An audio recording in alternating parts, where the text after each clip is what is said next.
We do think that active strategies will do better simply because even if you just look at the United States, the S&P 500 is up 24% last year, but actually 30% of its constituent stocks were down, were negative on the year. So the breadth is actually relatively narrow, which means that not everything is priced, which means that there are opportunities beneath the surface. So that's the reason why we actually added US small caps to our most preferred as well. Part of the reason is because 50% of small caps have floating rate debt versus 10% in large caps. So as interest rates dip, we think they're going to be a big beneficiary of it. And at the same time, they do trade at a 30% discount to S&P when on the 20-year view, they had tended to trade at parity. So these are examples of active strategies that you can take.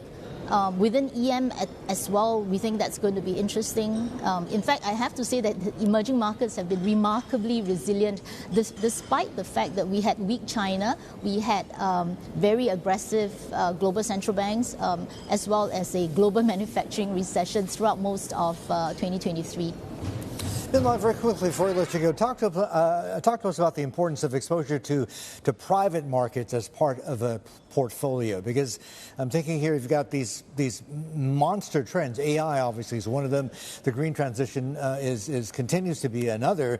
But trying to get exposure to both of them is getting increasingly hard because in terms of equities or even bonds, there's only a limited supply out there. But private markets, though, could be a pretty interesting alternative. Yeah, absolutely. I think there are two reasons to own private markets. One is for exactly the reasons that you mentioned. We are in a world where we think that spending on AI as well as spending on the green transition is going to accelerate and get even bigger going forward.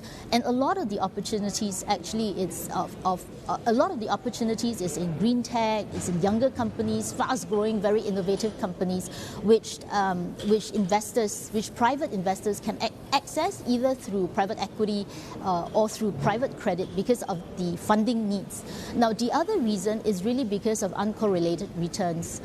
So we are in the world where equities and bonds correlation looks at times can be moving in the same direction. So having alternatives allocation into the portfolio actually will help to achieve the same returns but at lower risk.